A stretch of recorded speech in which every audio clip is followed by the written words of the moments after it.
Jadi kalau di kelompok umat ini cair keadaannya sekarang. Tinggal tadi saya setuju dengan Akbar di tingkat elit. Saya singgung lagi tiga orang yang kandidat calon presiden yang akan datang karena Akbar pasti geli tentang politik ini ya. Jadi saya mesti tiga-tiganya memang dekat sama para ulama itu. Tiga-tiganya. Tiga-tiganya.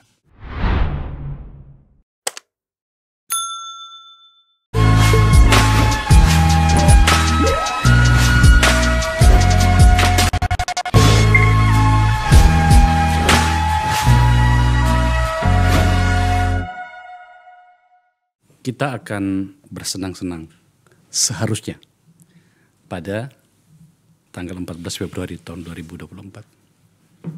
Bersenang-senang dalam artian bahwa bagaimana kemudian pemilu itu kita sambut dengan keceriaan.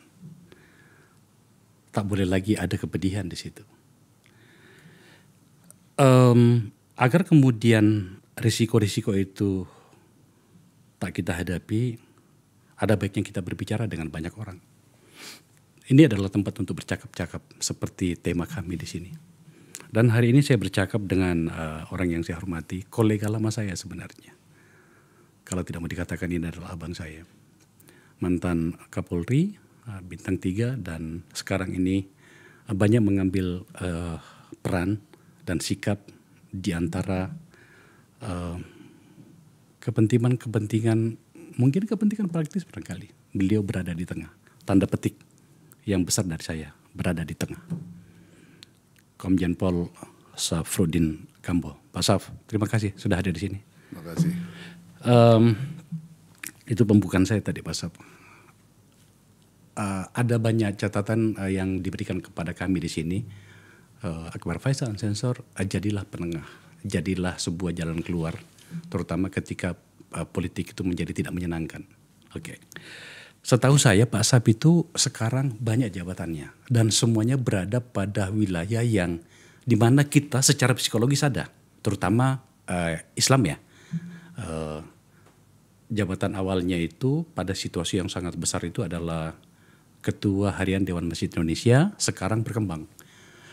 Sekarang adalah Wakil Presiden Organisasi Melayu Islam. Oke, itu dimana pokoknya dimanapun ada orang Melayu, Pak Saf adalah wakil presidennya. Kemudian juga di OKI dan banyak lagi nantinya yang akan dijelaskan. Pak Saf, pertanyaan pertamanya itu begini. Apa yang sedang Anda lakukan sekarang, seperti sejak jadi pensiun dari polisi, di mana tampaknya Anda itu agak sibuk akhir-akhir ini, malah lebih sibuk ketika dibanding waktu jadi Wakapolri ya. Silakan Pak Saf. Ya, Bismillahirrahmanirrahim. Assalamualaikum warahmatullahi wabarakatuh. Terima kasih Dinda Akbar Faisal yang sudah mengundang saya ke sini di tengah-tengah kesibukan kita sama-sama. Saya lihat juga bukan saya yang sibuk, Akbar juga sibuk sekali. Oke. Ya, walaupun tidak urus politik, tapi kan urus pencerahan kepada bangsa Indonesia. Ya, saya ketika pensiun dari Wakapolri dan Menteri. Ya, saya pensiunnya dari Menteri. Mantan Menteri Pan RB. Ya, sorry, mohon maaf, saya lupa itu. Saya pensiun dini dari Polri karena saya belum waktunya pensiun waktu itu karena diangkat oleh Bapak Presiden menjadi Menteri, akhirnya saya pensiun dini. Seharusnya 1 tahun lagi saya mau pensiun. Dan di akhir pemerintahan Jokowi JK 2014-2019 saya juga bersamaan pensiunnya di situ. Jadi saya menggeluti banyak kegiatan ya tentu untuk mengisi pensiun saya daripada saya pensiunan pengangguran. Lebih baik pensiunan sibuk. Kebetulan kawan-kawan banyak saya karena saya bergaul banyak ya, termasuk kawan-kawan di politik ya, terutama di DPR karena saya memang suka silaturahim. Baik itu saya mendatangi orang juga didatangi, baik di dalam maupun di luar negeri. Ketika saya ajudan waktu itu 5 tahun, saya tentu banyak sahabat, banyak kolega terutama di dunia internasional dan juga di dalam. Dan jauh sebelum itu. Dan kita tahu kita ini sama-sama dididik, dibesarkan oleh orang tua kita, kakek kita untuk menekuni ilmu agama dan organisasi. Ya. Jadi itulah saya kembangkan. Alhamdulillah sekarang ini saya ditabuk oleh beberapa organisasi baik di dalam negeri maupun di luar. Nah, tadi sudah disebutkan. Kemudian di dalam negeri ini terutama di keislaman itu sangat banyak lah organisasi. Saya nggak sebutkan satu-satu. Yang paling kami tekuni sekarang, kami mendirikan sendiri sebuah foundation namanya ASPA Foundation. ASPA Foundation. ASPA Foundation. ASPA itu kalau itu bahasa Arab, itu kesucian, kedamaian.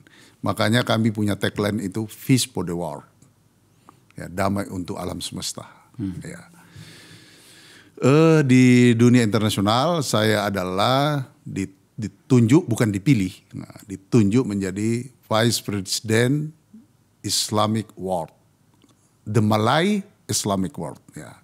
Itu organisasi negara-negara Islam yang berbangsa Melayu. Alhamdulillah didirikan 10 tahun yang lalu, masih terdiri pada 10 negara, sekarang sudah 26 negara. Negara-negara minoritas Islam dan bangsa Melayu juga sudah menjadi bagian itu. Antara lain Australia, Kanada, Amerika, Inggris itu sudah merupakan bagian. Karena kenapa? Banyak suku-suku bangsa Melayu yang ada di sana dan beragama Islam. Tapi Islam yang moderat, tidak ada yang Islam fundamental. Islam yang moderat. Moderat, ya? nggak ada yang fundamental kalau Melayu itu, nggak ada. Nah, itu yang sekarang saya kesibukan sangat di situ. Kemudian saya juga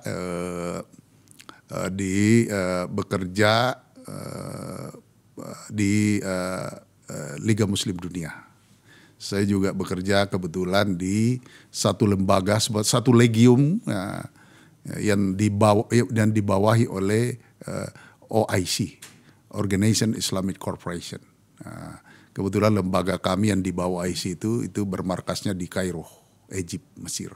Ya, yang membidangi pendidikan, kemanusiaan dan kesehatan, serta dakwah.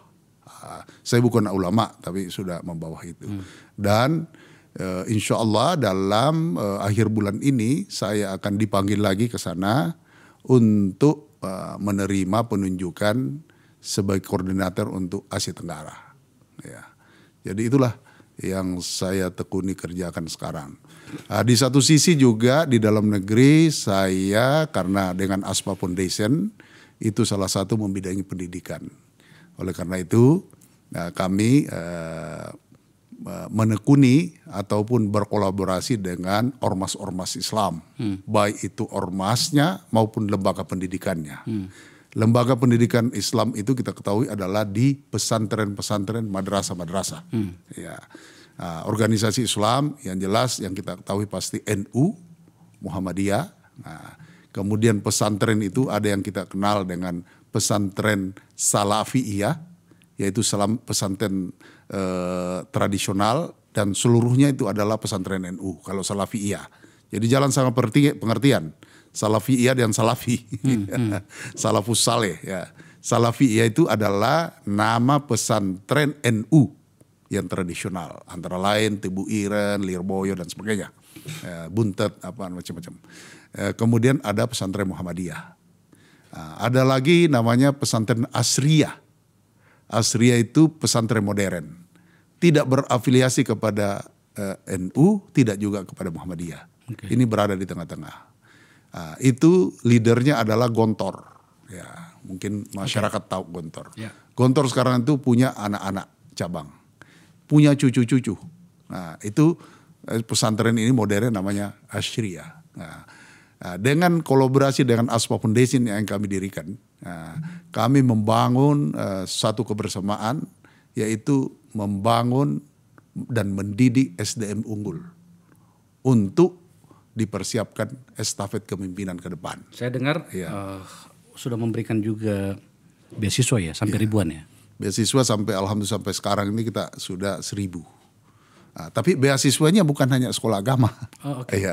Ya, kira-kira 50% melanjutkan ke negara-negara yang moderat Islam, antara lain ke Mesir, Al-Azhar, kemudian ke Emirat, ada yang ke mana? Yordan, ada yang Tunisia juga di As-Zaituniah Tunisia, kemudian beberapa di Madinah, ya, di Ummul Qura Mekah. Jadi berbagai macam. Di Malaysia juga ada, di Brunei, dan di negara-negara lain juga, di Inggris ada. Insya Allah kita juga sudah ada 170 anak di China, di 12 universitas di China. Itu semua lulusan pesantren. Tunggu dulu, ini menarik nih. Kegiatan-kegiatan Asfa Foundation tadi itu melibatkan negara nggak? Tidak. Mandiri? Mandiri, itu karena foundation kan. Iya, tapi maksud saya kan setidaknya mungkin barangkali berbicara dengan negara. Berbicara. Kita ini Asfa Foundation itu adalah di bawah kontrol Kementerian Agama dan Basnas. Karena kita kan donasi. Donasi ya. Donasi, menerima donasi dari masyarakat.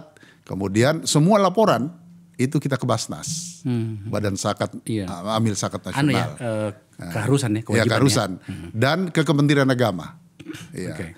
Kita selalu join, ada beberapa kali join kegiatan Kementerian Agama, Asfa Foundation dan Basnas. Ya, dan itu Gus Men hadir satu kali di Kalimantan Selatan. Terus di Sulawesi Selatan dan Sulawesi Barat, Wamen hadir. Jadi yang lain dirjen-dirjen atau direktur-direktur. Ya. Pak Asaf, kami mengundang Pak Asaf dengan seluruh penamaan yang melekat pada diri Anda sekarang ini. Adalah karena banyak sebab. Salah satunya itu begini, seperti dengan pembukaan saya tadi. Saya yakin sebenarnya tidak ada orang yang mau kembali lagi ke masa lalu. Bagaimana pemilu itu diisi dengan hal-hal yang menyakitkan. Saling memaki, mengkafir-kafirkan. Nah, tentu saja kami punya catatan di sini dengan bagaimana Pak Asaf melibatkan diri. Bahkan barangkali sebelum jadi menteri ya. Sebelum jadi Wakapolri. Saya masih letnan kolonel sudah. Makanya, jadi kita pengen tahu Pak Asaf. Kami berpikir di Nagara Institute, lembaga yang saya pimpin bersama dengan forum ini, kami beranggapan bahwa saatnya lah kita selalu ada upaya untuk mencari tokoh, mencari figur, mencari formula di mana kemudian bukan perbedaan yang semakin melebar di antara kita. Tapi semakin ada perekat. Catatan saya, karena mungkin saya mengenal Anda dengan sangat dekat sekali, itu luar biasa itu gerakan-gerakannya Pak Asaf. Pertanyaan itu pada bagian itu begini. Apa saran Anda agar kemudian nantinya pemilu yang tinggal 4 bulan lagi Pak Asaf, kita tidak lagi kembali ke masa lalu di mana misalnya masjid dipakai sebagai arena untuk meraih dukungan yang kemudian membuat kita menjadi semakin terpecah. Sebelum saya jawab, saya terinspirasi oleh sebuah institusi pendidikan salah satu yang tertua di dunia yang namanya Al-Azhar, Mesir. Di Kairo. Itu 1120 tahun. Di mana lembaga pendidikan ini menjadi sebuah lembaga yang bisa memberikan kontribusi besar kepada pemerintahnya sendiri maupun berbagai negara, baik itu negara Islam maupun negara non-Islam di dunia. Salah satu yang perlu kita contoh di sana, walaupun dia adalah kental dengan ideologi Islam atau ajaran Islam, tapi satu kata pun tidak pernah mengkafirkan kelompok lain. Tidak pernah di Al-Azhar itu. Tidak pernah menjelekkan orang lain. Tidak pernah menjelekkan kelompok lain. Walaupun ini ahli sunnah wal jamaah atau kelompok sunni, tidak pernah mencaci maki Syiah. Tidak pernah mencaci maki Syiah. Satu pesan ketika 2017 saya Wakapolri. Wakapolri waktu itu. Saya ada undangan ke Mesir dan saya alhamdulillah bisa diterima oleh Gereja Al-Azhar. Saya diterima sebagai ketua harian Dewan Masjid, bukan karena Wakapolri.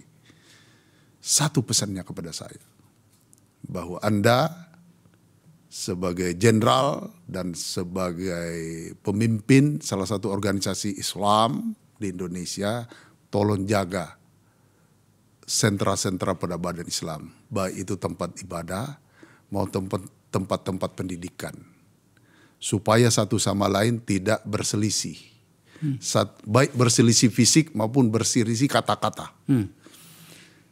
Yang kedua, negara yang sudah mayoritas Sunni jangan berkembang Syiah di sana. Itu pesannya kepada saya. Negara yang sudah mayoritas Syiah seperti Iran, Irak misalnya, beliau contohkan, biarkan saja berkembang di sana. Jangan kita diadu domba satu sama lain. Karena sesungguhnya dunia ini damai manakala satu kelompok, satu bangsa, apapun keyakinannya, kalau bersatu padu membangun kedamaian di muka dunia ini, kita semua akan damai dan akan tercapai semua tujuan-tujuan kita, baik tujuan beribadah maupun tujuan kita berbangsa hakikatnya sebagai manusia. Itu pesan yang saya bawa. Oleh karena itu kenapa setelah saya pulang dan alhamdulillah saya sudah pensiun, saya menekuni itu dan saya menempatkan diri di tengah-tengah itu supaya jangan lagi ada suatu kontraksi yang begitu yang terjadi di negara kita. Ya. Nah itu yang saya maksud Pak Sahab. Tentu saja kan Pak Sahab kan polisi, pasti membaca betul situasi yang terjadi di bawah kan gitu ya. Saya tidak sedang menuding, tapi lebih baik kita menggunakan kata antisipasi. Tinggal sudah dekat nih, karena kita lihat di media sosial, ternyata narasi itu juga masih ada. Yang ya tinggal dibelokkan dikit jadi barang itu kan. Ya, Pak Sal lebih tahu lah dari kami semuanya. Itu yang saya maksud Pak. Jangan sampai terjadi. Dan kebetulan sekali Pak Jenderal Saif itu tampaknya ini diterima nih di berbagai kelompok. Alhamdulillah. Ya, diterima di berbagai kelompok dan tak pernah melibatkan diri secara telanjang di mana ada pemihakan kepada satu kelompok yang lainnya, maka menurut saya setidaknya ada yang bisa kita diajak bicara ya ketika misalnya ada apa-apa. Tapi lebih baik barangkali kita membahas soal apa kira-kira formula yang bisa kita pakai agar kemudian itu tidak menjadi luka lagi. Tadi sudah dimulai dengan pendekatan di Al-Azhar. Tapi pada kondisi kita, apalagi kan Pak Sahab masih wakil ketua harian ya gitu ya. Coba ajari kami, coba sampaikan kepada kami agar kemudian luka itu tidak kembali Pak Sahab. Jadi begini, kita kalau setback kembali ke belakang, sesungguhnya Indonesia ini walaupun berbagai macam warna, ya, baik itu saya bicara keislaman ya, kita punya dua organisasi Islam besar, ya, yang selalu kita klaim, ya, yaitu NU Muhammadiyah. Ya. Sebenarnya kehidupan sebelum terjadi polarisasi itu fine-fine aja. Fine-fine saja. Fine ya, aja, benar. Ya. Benar. Terjadi polarisasi itu di 2017. Ya. Terutama puncaknya itu di 411 dan 212. Ya. Iya. Saya waktu itu Wakapolri. Ya. Saya memimpin pengamanan di 411. Di 212 saya menjadi mediator di dalam konteks pengamanan antara Panglima TNI, Kapolri, Kabin. Jadi saya menjadi semacam suruhan daripada 3 orang itu. Ya, mediator lah. Ya, karena kenapa? Waktu itu saya Wakapolri, saya wakilnya Pak Tito. Ya, Pak Tito itu adik kelas saya, sangat dekat, sangat menghormati saya. Ya, dan baru jadi Kapolri. Ya. Yang kedua Pak BG itu abang saya dan saya sangat dekat. Ya. Panglimanya Mas Gatot, saya dekat sejak saya letnan. Ya, jadi saya menjadi kurir di antara 3 ini untuk menyatukan pengamanan pada saat itu. Dan alhamdulillah selesai dari aspek keamanan. Keamanan nasional selesai. 411, 212 selesai, clear. Nah, tapi polarisasi di tengah-tengah masyarakat itu terjadi. Pak Akbar. Terjadi. Itu benihnya di 2017. pemilu pilkada DKI. Pilkada DKI. Iya. Dan terbawa ke pemilu 2019.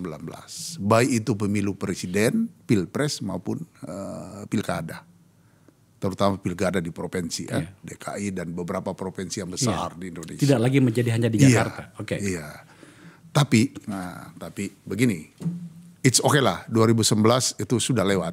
Nah, ini sudah berjalan 4 tahun. 2023 sekarang mau menuju 2024. Itu menurun polarisasi. Lebih itu. menurun. Ya? Lebih menurun. Oke. Ya, lebih menurun kita rasakan denyutnya. Saya ini bergerak di dalam kelompok-kelompok Islam, terutama kelompok pendidikan di dunia pesantren, di dunia madrasah. Saya bergerak di situ, bekerja sekarang di situ. Ya, karena kami mengurus pendidikan, membangun SDM. Nah, jadi saya ini sekarang menjadi bandul yang berada di tengah-tengah. Setiap kami kunjungan, ini saya kasih contoh. Kunjungan misalnya ada muhibah, ada safar kalau istilah kita kemana-mana. Itu kami tidak pernah pergi hanya satu kelompok. Pasti ada NU dan selalu sebagian besar NU 50% NU.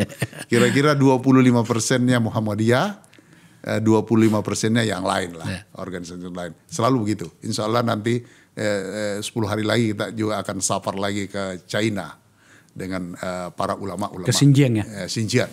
Saya akan kebetulan Pak, dan selalu saya didaulat menjadi pemimpin aklamasi, memimpin aku. Jadi alhamdulillah menurun kita rasakan denyutnya walaupun itu ada, masih ada. Oleh karena itu perlu kita jaga 1 tahun dari sekarang ke depan, mesti dijaga dari semua aspek kehidupan kita ini.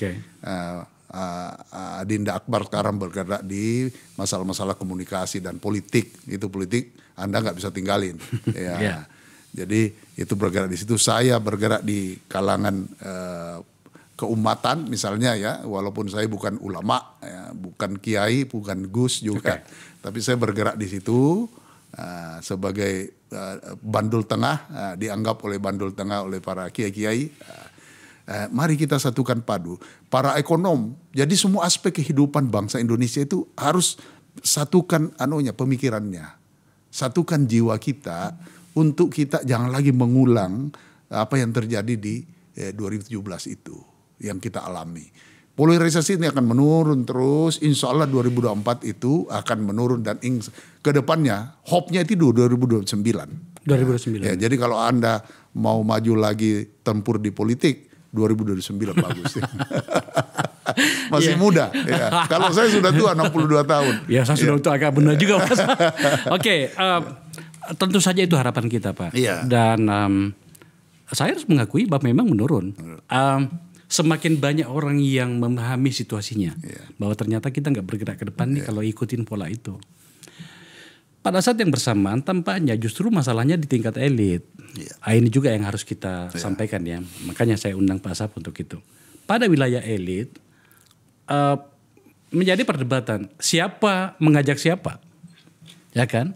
Kadang-kadang tampak politisi yang begitu antusias mendekati teman-teman yang bergerak pada wilayah agama ini. Apakah secara organisasional atau barangkali mungkin secara ketokohan. Tapi pada saat yang bersamaan pula kita lihat juga ada juga kadang-kadang organisasi keagamaan yang mengatakan kami tidak berpolitik, tapi kita tahu bahwa sebenarnya gerakan-gerakan itu adalah gerakan politik. Nah, ini situasi yang membuat saya merasa bahwa ini harus kita bikin barriernya di mana kemudian tidak saling melompati pagar gitu ya. Dan saya berpikir dan saya berharap ini para pemirsa, saya menyadari betul apa yang akan saya katakan bahwa saya salah satunya mungkin saya menguji, tapi tidak apa-apa, saya memang harus memuji. Pak Asap itu adalah orang yang mungkin bisa diterima. Pada poin ini itu harapan kita Pak Asap, tolong ambil peran pada bagian seperti ini. Ya alhamdulillah saya bisa komunikasi kepada semua pihak ya. Baik itu tokoh-tokoh NU, tokoh-tokoh Muhammadiyah ya. Tokoh-tokoh lain ya selain NU Muhammadiyah ya, antara lain ya Syarikat Islam dan sebagainya, Hidayatullah, itu semua teman ya. Jadi untuk saya punya harapan besar kalau saya ya. Apalagi saya bergerak di dunia pendidikan, dunia pesantren. Saya baru saja kemarin kumpul dengan seluruh pimpinan pengasuh pondok pesantren se-Indonesia. 2 minggu lalu di Kuningan, Jawa Barat. Kemudian 2 hari kemudian kita kumpul seluruh ulama di Gontor untuk menyiapkan milad 100 tahun Gontor. Ya, saya juga kebetulan diundang, dipanggil oleh kiai-kiai, dan di sana terjadi pertemuan antara tokoh-tokoh NU dan tokoh-tokoh Muhammadiyah dan tokoh-tokoh Gontor dan alumninya. Kami saya nginap di pesantren 1 malam di Gontor. Kita kumpul di Universitas Darussalam, kita makan malam-malam sana, ketawa, dan insya Allah dengan suasana, dan itu tidak terjadi di suasana itu di 2019, ya, tidak terjadi suasana itu. Jadi kalau kita berbicara organisasi Islam, terutama NU itu kita mesti bicara pesantren. Iya, karena 90% markas besarnya NU itu di pesantren. Iya. Iya, organisasinya itu NU, tapi markasnya, pengaruhnya itu pesantren. Namanya pesantren Salafiyah. Ya, ada lagi namanya pesantren Asriyah, pesantren modern. Tapi juga sebagian NU Muhammadiyah. NU di sana. Ada lagi juga pesantren Muhammadiyah. Jadi kalau di kelompok umat ini cair keadaannya sekarang. Tinggal tadi saya setuju dengan Akbar di tingkat elit. Tingkat elit. Jadi yang penting di akar rumput ini cair. Insya Allah. Nah itu yang saya maksud Pak Sab. Kalau politisi seperti saya, misalnya ya, ketika sedang akan mengikuti sebuah kontestasi, apakah gubernur, bupati, mungkin DPR, juga mungkin presiden, wajar dong mencari dukungan. Itu udah jelas itu. Yang pengen kita tahu, karena Pak Asap ada di situ, diterima di situ, bergaul dengan mereka, berkomunikasi setiap saat. Sebenarnya maunya itu teman-teman dan atau para pengelola kantong-kantong Islam dalam bentuk organisasi itu, maunya kepada masyarakat politik itu seperti apa sih sebenarnya Pak Saf? Oh, maksudnya dari pihak kelompok Islam? Iya, dari kelompok Islam. Jadi begini, saya bicara NU dulu ya. NU itu tidak bisa dipungkiri bahwa NU ini adalah organisasi yang lahir dari perjuangan. Ya, kita tahu salah satu pilar kemerdekaan di Indonesia itu adalah perjuangan ulama dan santri. Ya, makanya lahirlah pertempuran 10 November di Surabaya, dan itu lahirnya kemerdekaan Indonesia. Nah, kemudian tentang konsentrasi politik tidak bisa dipungkiri. NU itu pernah jadi partai politik, yaitu Partai Nahdlatul Ulama. Ya, Partai Nahdlatul Ulama. Ya. Jadi embrio daripada itu turun sampai sekarang. Iya, yang pada akhirnya Gus Dur, Presiden Gus Dur sebelum presiden, dengan beberapa tokoh-tokoh NU, kalau nggak salah di pesantren di deklarasi atau diwacanakan di sebuah pesantren di Jawa Tengah di Magelang. Tegalrejo, lahirlah PKB. Ya, Partai Kebangkitan Bangsa. Walaupun perkembangannya, tapi sesungguhnya NU bukan hanya di PKB. Dia ada berkembang luas, ada di mana-mana. Karena sampai sekarang ini yang jumlah umat Islam Indonesia itu 225 juta jiwa. Dari jumlah bangsa Indonesia ini, rakyat Indonesia 275. 150 juta itu mengklaim dirinya sebagai NU. Sebagai NU. Jadi menyebar di mana-mana, nggak mungkin bisa dikanal dalam satu kelompok tertentu, tidak bisa dikanal karena ini menyebar. NU is Islam. NU is Islam is Indonesia. Indonesia is Islam is NU. Kira-kira begitu. Jadi oleh karena itu oke sih kalau menurut saya pemimpin saya dekat sama Gus Yahya, Gusmen saya dekat, itu seperti adik saya, Menteri Agama karena ini adik kakak.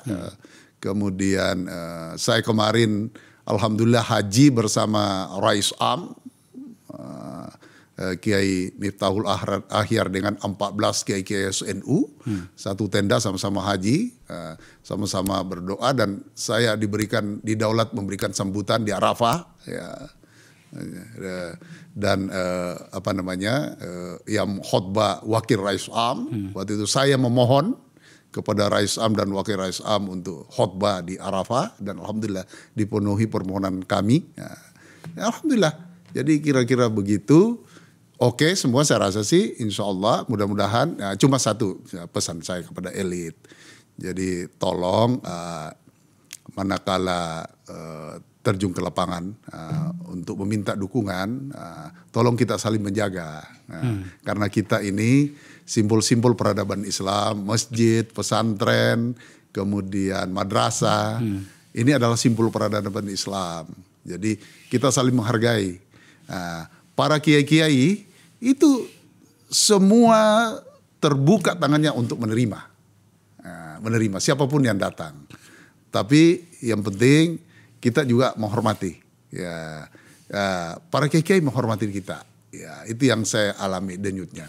Dan alhamdulillah saya ini berhubungan kalau seandainya 3 calon. Ya, presiden, yang satu sudah ada pasangannya, 2 lagi belum. Seandainya ya, saya alhamdulillah berhubungan baik 3-tiganya.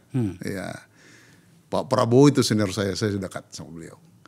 Kemudian Mas Ganjar, saya sangat dekat, Ganjar Pranowo itu. Kemudian Anies Baswedan dekat. Jadi alhamdulillah, saya 3-tiganya bisa ketemu, alhamdulillah bisa ketemu. Tanpa sulit meminta waktu, walaupun sibuk. Iya, makanya. Jadi peran itu kan bisa dilakukan, Pak. Yang saya maksud tadi itu begini, Pak. Saya mencoba untuk lebih agak dalam. Mungkin agak sarkastik, tapi saya mau sampaikan bahwa ada banyak catatan orang yang mengatakan bahwa jangan sampai umat Islam hanya dijadikan semacam medium untuk meraih dukungan kegiatan 5 tahunan. Oke. Saya ingin sebenarnya, dan saya yakin kita sepakat Pak Sab, bahwa kita ingin komunitas muslim itu dalam konteks kebangsaan kita ini maju 1-2 langkah dan tidak hanya menjadi objek saja. Apa yang saya maksud adalah perdebatan soal kemanakah gerangan Islam hari ini di percaturan masa depan bernama teknologi lah segala macam. Dibanding dengan dulu kan kita tahu tuh. Seluruh basis ilmu pengetahuan itu kan basisnya dari para pemikir Islam. Malah tenggelam sekarang. Dunia barat yang mengambilnya. Yang saya mau sampaikan adalah akan luar biasa sekali perdebatan kita secara publik kalau teman-teman yang berada pada komunitas Islam membuat sebuah bargaining tanpa harus terlibat di dalam politik itu dengan para elit ini mengatakan gini, oke, monggo silakan bertarung, tapi kita pengen tahu proposal Anda tentang masa depan Islam yang semakin beradab itu seperti apa. Baik dalam hal teknologi dan segala macam. Itu luar biasa Pak Asap kalau sudah sampai pada tahapan itu. Jadi begini, sebelum saya jawab tuh, saya ini kan prajurit ya, bekas prajurit ya. Setiap prajurit mau berjuang, itu pasti akan datang ke ibu kandungnya untuk mencium tangan dan minta doa. Yang kedua datang ke orang-orang suci. Ya, kalau kita sekarang kiai-kiai lah, wajar lah itu. Siapapun itu, ya. Mau berjuang ke medan tempur, termasuk berjuang ke medan tempur politik, ya, jadi pasti datang.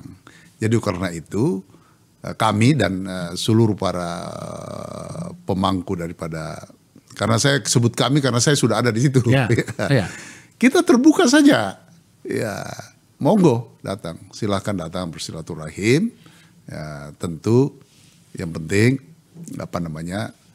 sama-sama menghargai, menghormati ya, posisi masing-masing.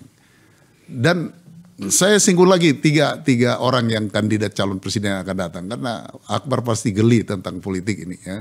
Jadi saya mesti tiga-tiganya memang dekat sama para ulama itu. Tiga-tiganya. Pak Prabowo sangat dekat dengan ulama. Anies dekat dengan ulama. Mas Ganjar walaupun partainya PDIP sangat dekat dengan ulama. Bahkan keluarga ulama istrinya. Iya, sangat dekat.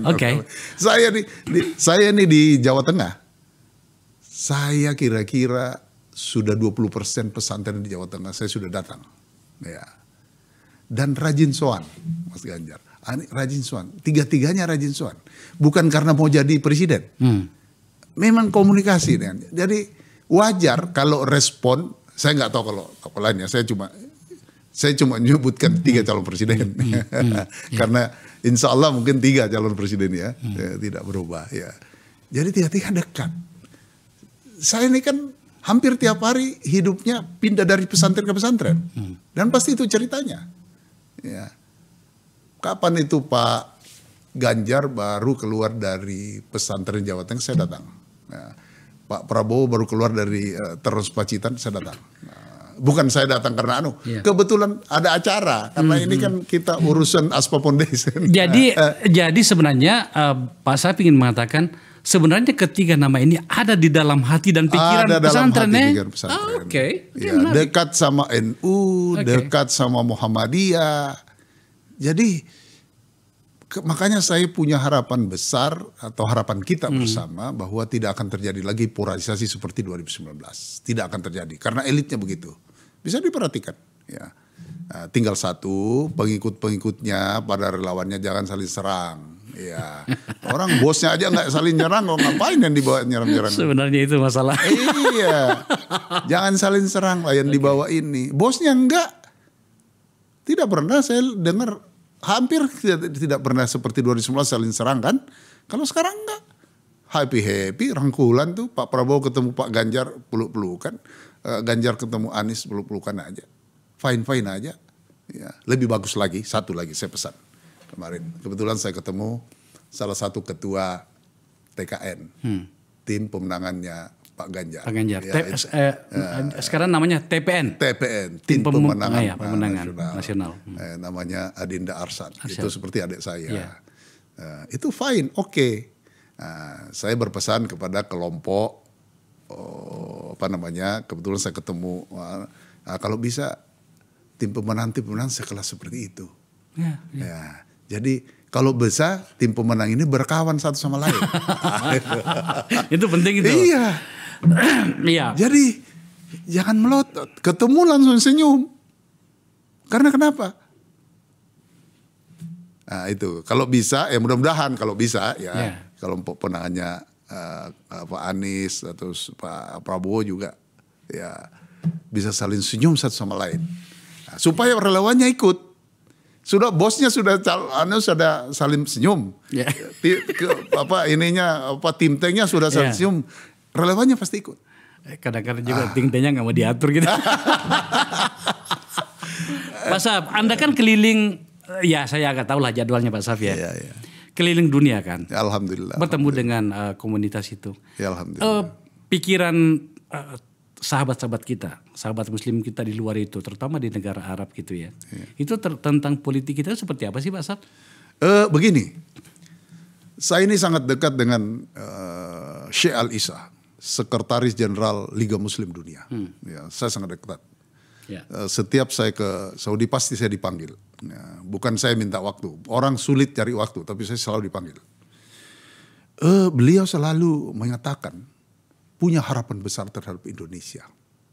Akan menjadi negara besar, akan menjadi 5 terbesar di dunia. Waktu saya haji kemarin terakhir itu, saya lagi di Mina mau lontar jumroh.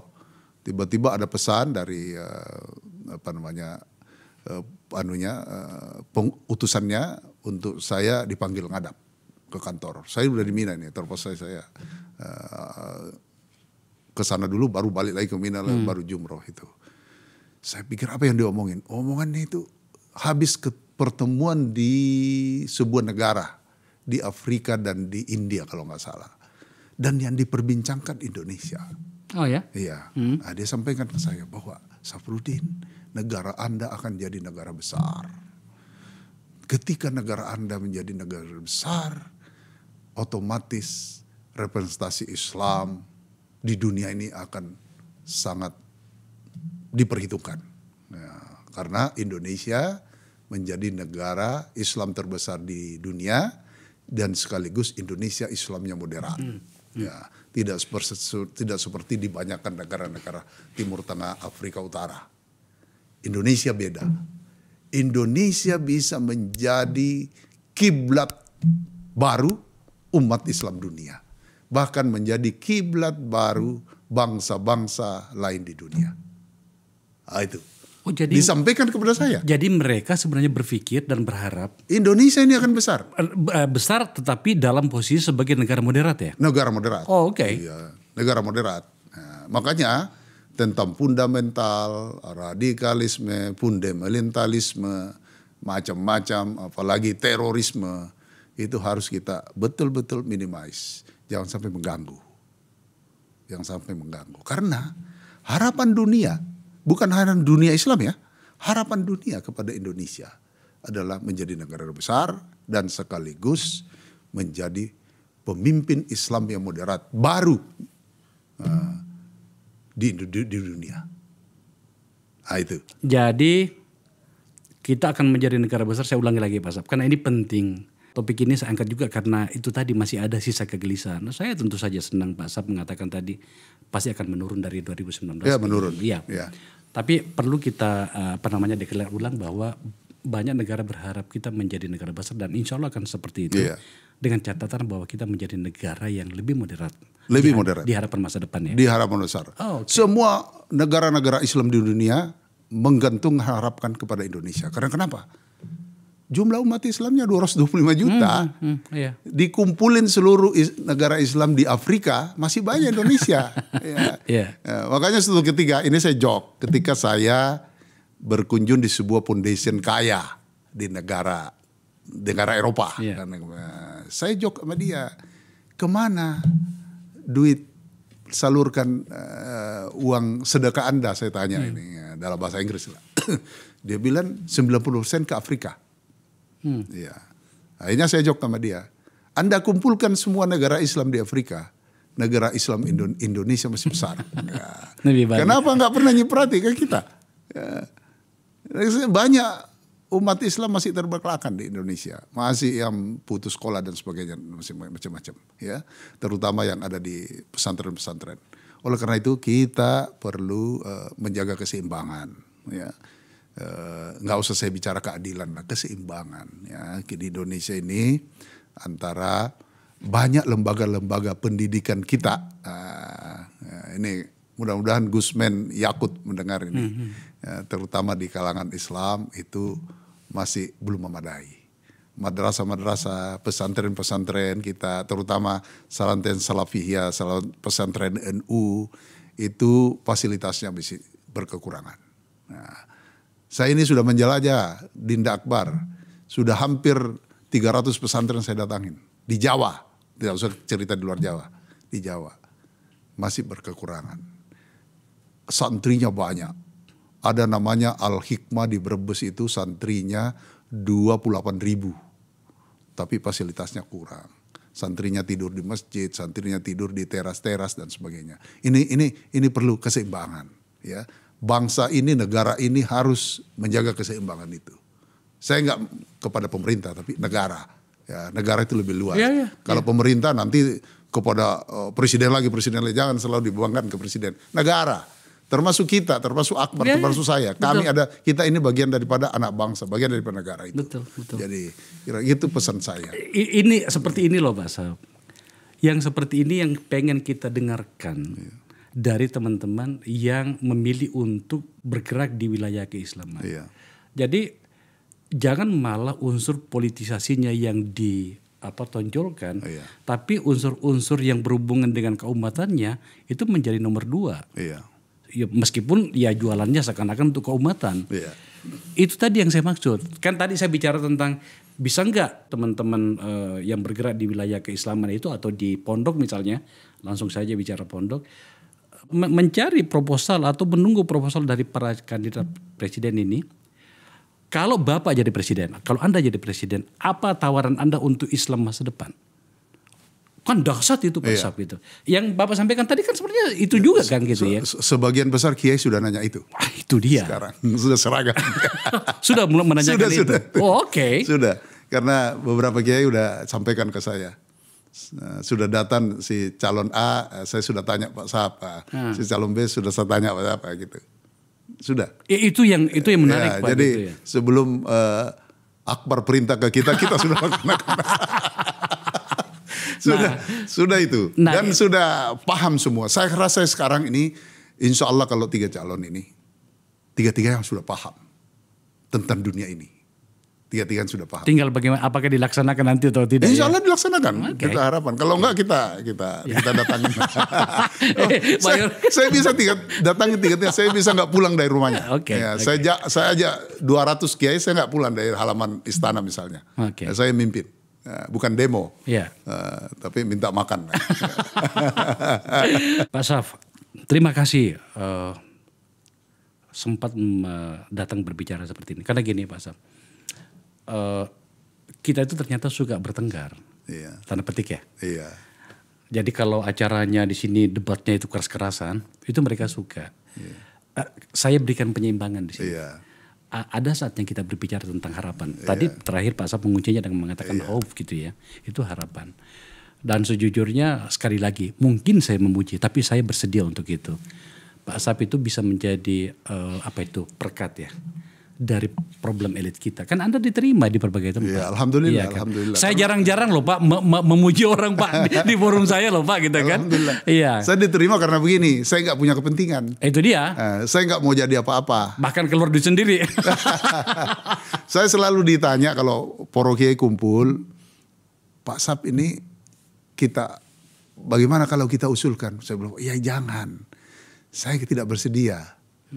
Ya, saya punya keinginan hanya menyiapkan generasi.